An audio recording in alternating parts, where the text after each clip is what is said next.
Students, बाल मंदिर के इस YouTube चैनल पर आपका हार्दिक स्वागत है। आज हम लेने जा रहे हैं हैलोजन के रासायनिक गुणधर्म। देखो, सामान्य रूप से अगर अपन देखते हैं तो हैलोजन जो होते हैं वो चार प्रकार की रासायनिक अभिक्रियाएं प्रदर्शित करते हैं।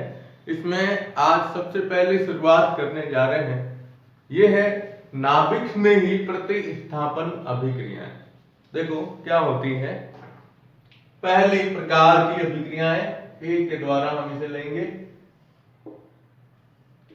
नाभिक स्नेही प्रतिस्थापन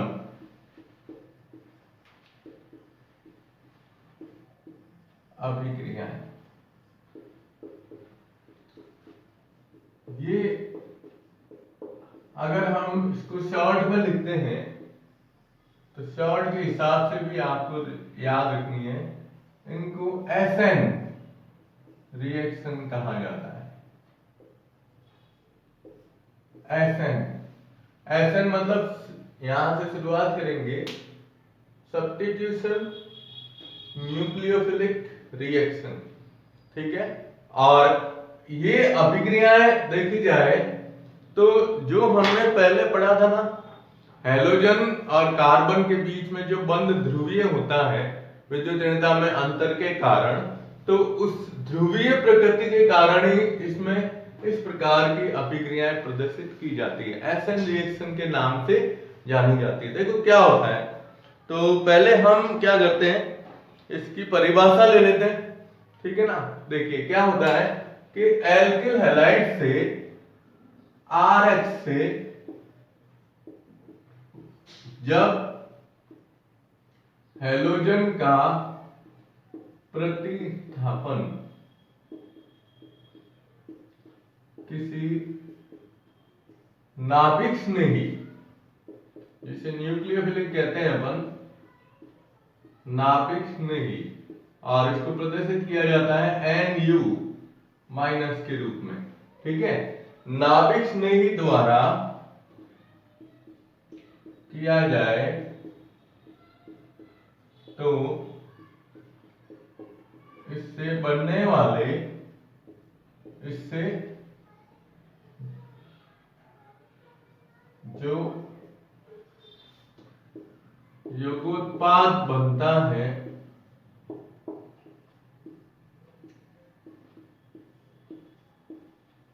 ठीक है, इससे क्या होता है, योगोत्पाद बनता है, जो नहीं लिखना है, इससे योगोत्पाद बनता है।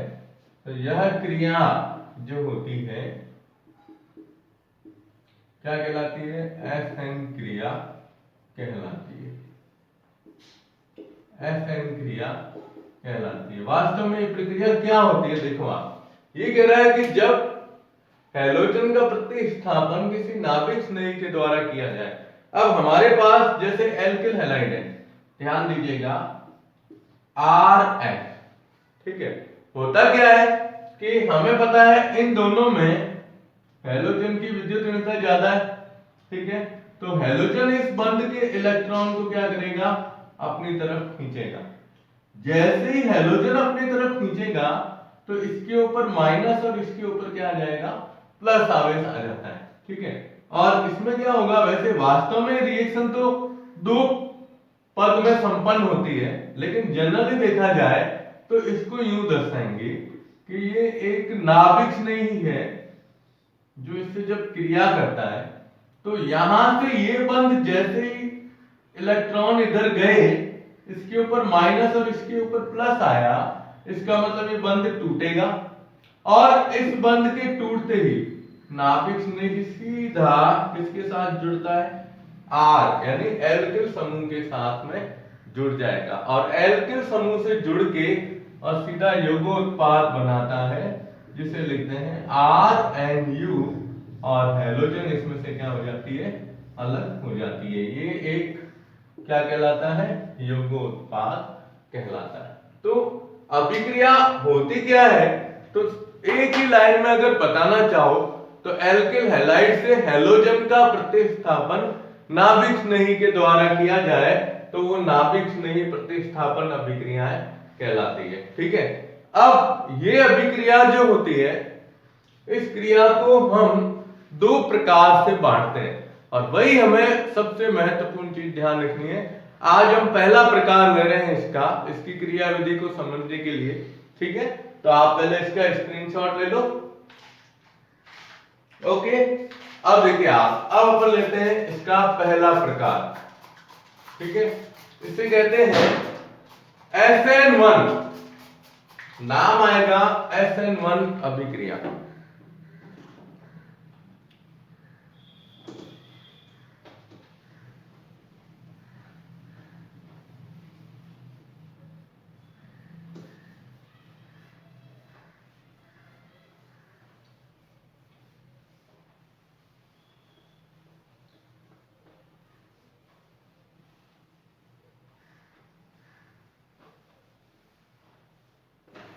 देखिए, फर्स्ट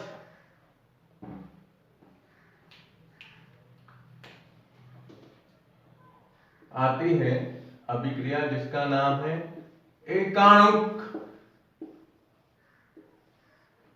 नाभिक स्नेही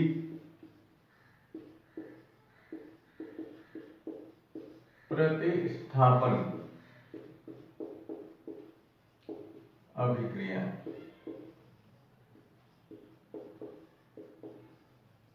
एकाणुक नाभिक स्नेही प्रतिस्थापन अभिक्रियाएं।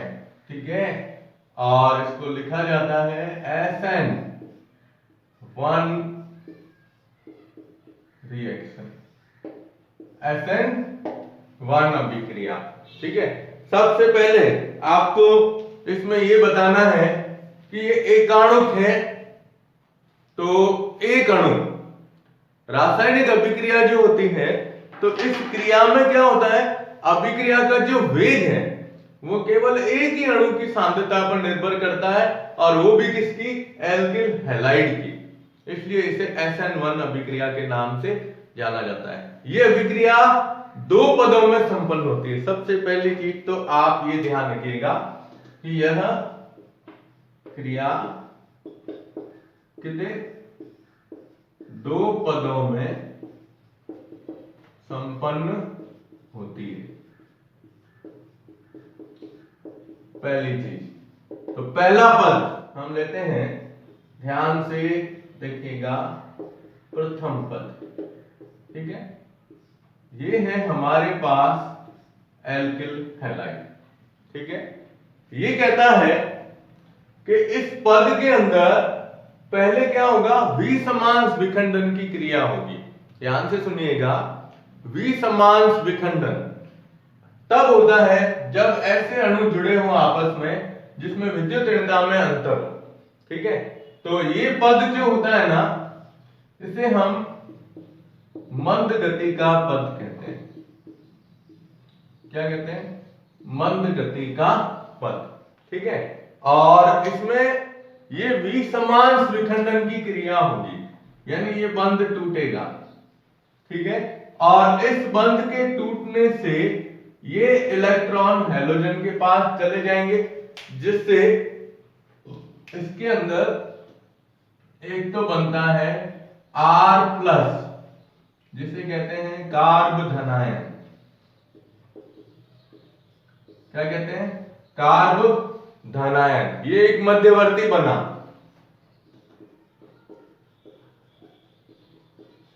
और साथ में हैलोजन इसमें से क्या हो जाती है, बाहर निकल जाती है। ठीक है, तो पहला पद जो होता है, अब इसमें अपन लैंग्वेज क्या बताएंगे, लैंग्वेज ये बताएंगे कि प्रथम पद जो कि अभिक्रिया का वेग निर्धारक पद होता है, मंद गति का पद कहलाता है। इस पद में विसमांश विखंडन के द्वारा एल्किल हैलाइड से, है ना, बंध टूटता है, और इसमें कार्ब धनायन जो कि एक मध्यवर्ती के रूप में, और साथ में हैलोजन माइनस आयन के रूप में क्या हो जाती है, बाहर निकल जाती है। अब ये जो कार्ब धनायन बना है, ठीक है ना, इसके बारे में आपको पूरी डिटेल ध्यान रखनी है। इस कार्ब धनायन का संकरण sp2 संकरण होता है। ठीक है ना, कौन सा, sp2। इस कारण इसकी आकृति कैसी होती है, समतलीय होती है। ठीक है, ये भी मैं इसके नीचे नोट कर देता हूं। ये sp2 संकरित कार्बन और आकृति कैसी होगी, समतलीय होती है। किसकी, इस कार्बोधनायन की। ठीक है, और फिर अपन लेते हैं दूसरा पद।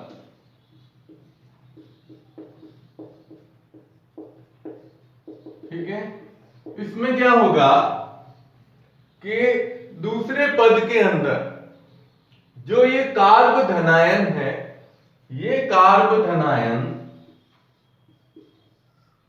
किससे क्रिया करेगा, नाभिक स्नेही से। ये कार्बोधनायन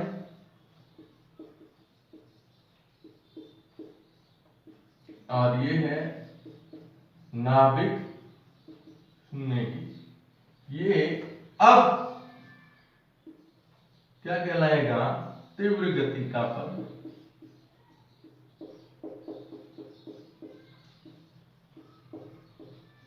और ये जुड़ के क्या बनाएगा, RNU, जिसे अपन बोलते हैं योगोत्पाद।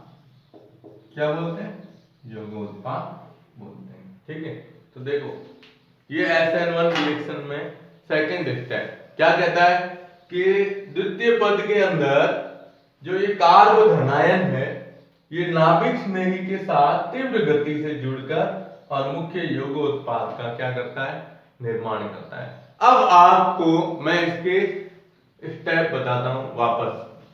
सबसे पहला स्टेप, ये अभिक्रिया दो पदों में संपन्न होती है।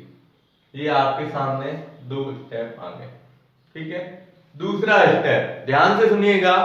सेकंड पद ये कहता है कि इस अभिक्रिया में अभिक्रिया का वेग जो होता है वह केवल एल्किल हैलाइड की सांद्रता पर निर्भर करता है।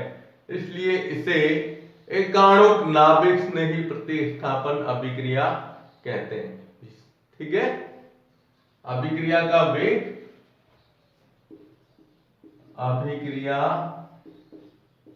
वेग किसके ऊपर निर्भर करता है, किसके ऊपर, Rx की सांद्रता पर। समानुपाती भी कह सकते हो या इसके ऊपर निर्भर करता है।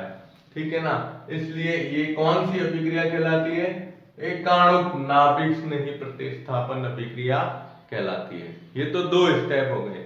तीसरे स्टेप में हमने कहा कि इसके अंदर मध्यवर्ती कार्बोधनायन का निर्माण होता है, जिसका संकरण sp2 है, और इसमें हम ये कह सकते हैं कि समतलीय, इसकी आकृति क्या होती है, समतलीय।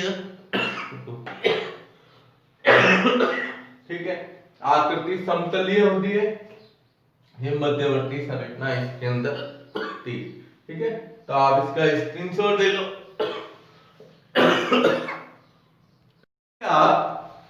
अब हमने ये SN1 अभिक्रिया तो अभी बता दी। ठीक है, अब इसके मुख्य 4 पॉइंट आपके सामने लिखे हुए। ये पहला, Rx की सांद्रता पर निर्भर करना, इसलिए इसे एकाणुक कहते हैं। दूसरा, अभिक्रिया दो पदों में संपन्न होती है। तीसरा, मध्यवर्ती कार्बोधनायन का निर्माण होता है। और सबसे महत्वपूर्ण चीज आती है चौथा पॉइंट, कार्बोधनायन जो बना है उसका स्थायित्व जितना अधिक होगा, अभिक्रिया उतनी ही तेज गति से क्या होती है, संपन्न होती है। कैसे, हमने 11th में पढ़ा है कि 1 डिग्री 2 डिग्री 3 डिग्री जो कार्बोधनायन बनते हैं उसमें सबसे ज्यादा स्थायी कौन सा होता है, 3 डिग्री होता है। ठीक है, तो यहां हमें इसका जो चौथा पॉइंट है ये वाला, ये आपको ध्यान रखना है। ये कहता है कार्बोधनायन का स्थायित्व, तो सबसे अधिकतम स्थायी जो होता है ना वो ये होगा, ये CH3 प्लस। इस कार्बन से 3 CH3 समूह जुड़े हैं, तो ये 3 डिग्री है कार्बोधनायन।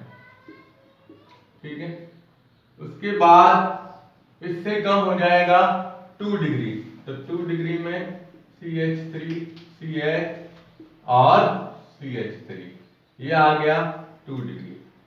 फिर हम लेंगे 1 डिग्री CH3 और CH2 प्लस, और सबसे कम स्थायी कौन सा होता है, मेथिल समूह CH3 प्लस समूह होता है। तो ये 3 डिग्री, ये 2 डिग्री, ये 1 डिग्री और ये आ गया मेथिल समूह। ठीक है, तो यहाँ आपको ये धनायन, कार्ब धनायन के स्थायित्व का क्रम लिखना है कि कार्ब धनायन का स्थायित्व जितना अधिक होगा, ये नाभिक स्नेही प्रतिस्थापन अभिक्रियाएं उतनी क्या देते हैं, सरलता से देगा। कौन, एल्किल समूह। ठीक है, अब इसी के आधार पर पांचवा पॉइंट सबसे महत्वपूर्ण है कि आपको इसमें ध्यान रखना है कि सबसे ज्यादा क्रियाशीलता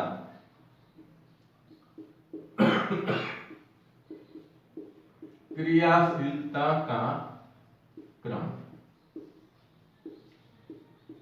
किसकी, एल्किल हैलाइड की SN1 अभिक्रिया के प्रति, SN1 के प्रति इसमें ध्यान रखना है 3 डिग्री एल्किल हैलाइड की क्रियाशीलता सबसे ज्यादा होती है, इससे कम होती है 2 डिग्री एल्किल हैलाइड की, इससे कम होती है 1 डिग्री एल्किल हैलाइड की, और सबसे कम किसकी होती है, CH3X की। ये क्रियाशीलता का क्रम आपको इसमें SN1 अभिक्रिया के लिए ध्यान में रखना है।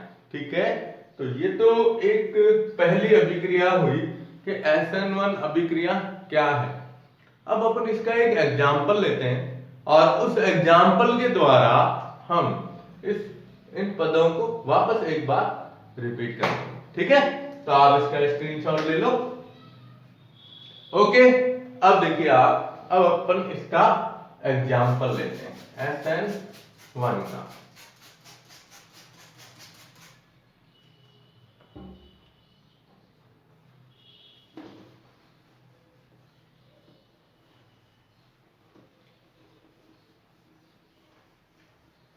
इसमें क्या होता है कि परीक्षा में एक बार इस टाइप से पूछा भी गया है कि अभिक्रिया दे दी थी और कहा था इस अभिक्रिया को पहचानते हुए SN1 और SN2 अभिक्रिया में अंतर बताओ। ठीक है ना, तो अपन आज तो SN1 ले रहे हैं अभी, तो SN1 के लिए भी सवाल आपको बता दूंगा किस तरह से पूछा गया था।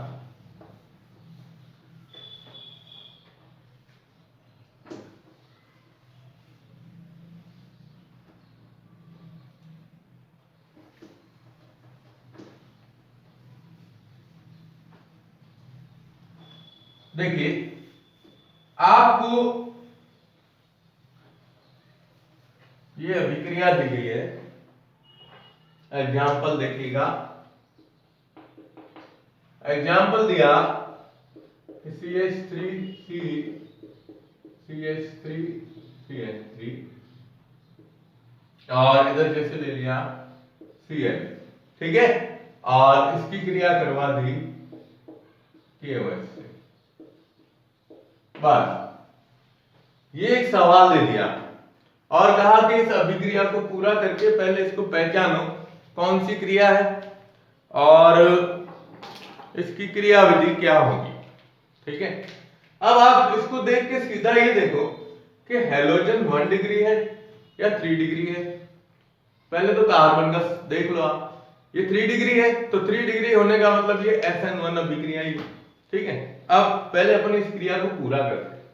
पूरा कैसे करेंगे कि इसमें इस पोटेशियम के साथ में इस क्लोरीन को निकाल दो। KCl बाहर निकाल दिया, OH जोड़ दिया, तो OH जोड़ते ही ये OH और साथ में क्या निकाल दिया, KCl, उत्पाद बन गए। अब मेन चीज आती है कि इसकी क्रियाविधि क्या होगी, वो देखो आप। बस ये चीज हमें SN1 के लिए, ये कौन सी है, SN1। चलिए पहला स्टेप क्या लेते हैं, एल्किल हैलाइड। सबसे पहले कौन सा है, 3 डिग्री। तो फर्स्ट स्टेप देखो आप,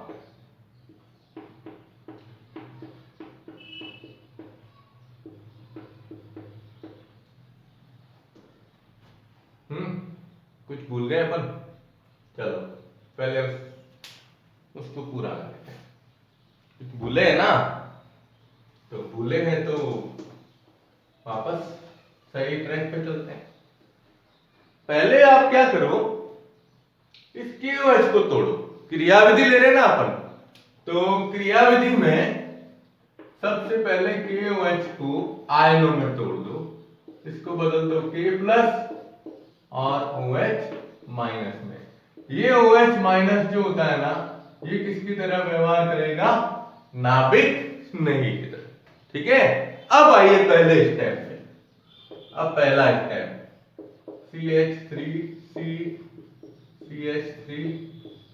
CH3 और Cl। हमने कहा था कि पहला पद मंद गति का पद होता है वेग निर्धारक के रूप में। चलिए मंद गति का पद, ओके, और इस पद में विसमांश विखंडन के द्वारा कार्ब धनायन का निर्माण होता है। चलिए आप इस बंध को तोड़ो, यहां से इस बंध को तोड़ेंगे तो कार्बन जो है, अब ये कितने CH3 जुड़े हुए हैं, 3, तो एक CH3 इधर जोड़ दीजिएगा, एक ये C, एक ये CH3 और एक ये CH3, इसके ऊपर आवेश प्लस और Cl क्या हो जाएगा, माइनस। ये बनता है कार्ब धनायन, जिसका संकरण क्या होता है, sp2 और आकृति समतलीय, मध्यवर्ती कार्ब धनायन बनता है। ठीक है, और दूसरे स्टेप में क्या करते हैं, नाभिक स्नेही जो होता है वो नाभिक स्नेही इस कार्ब धनायन से जुड़ता है। अब यहां एक स्टेप ध्यान रखना है कि सेकंड स्टेप जो आएगा इसको हम यूं दर्शाते हैं, देखो CH3 C इसको थोड़ा बड़ा लिखना पड़ेगा,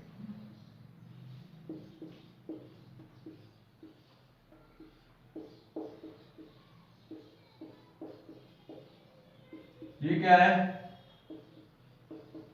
कार्ब धनायन। अब हमने इसमें बताया कि इसकी आकृति समतलीय है। समतलीय होने का मतलब ये होता है कि आने वाला नाभिक स्नेही जो होगा, कौन सा, OH समूह, ये इसके, ये जो अपने पास 3 डिग्री हैलाइड है ना, इसमें या तो हैलोजन की दिशा में, यानी ये Cl है ना जहां जुड़ा हुआ था, या तो उसकी दिशा में या इसकी दिशा के विपरीत, या इधर जुड़ सकता है या इधर जुड़ सकता है। ठीक है, तो जब ऐसी कंडीशन बनती है तो इसमें देखो आप, पहले हम उत्पाद बताते हैं। जैसे यहां लिया ये OH-, इसको हमने जोड़ा इधर से, यानी किसकी, हैलोजन की दिशा में।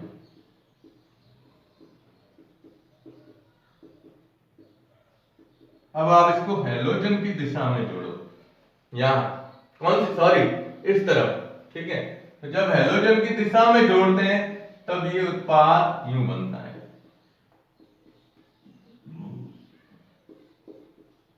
बनेगा, अब इसका नाम क्या लिखेंगे, तृतीयक ब्यूटिल एल्कोहल,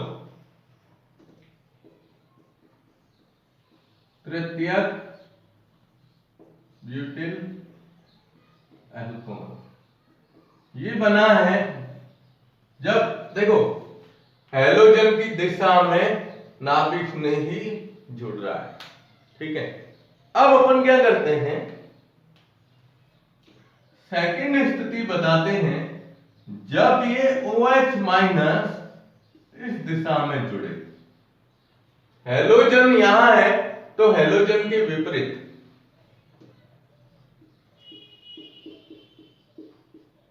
हैलोजन के विपरीत दिशा में।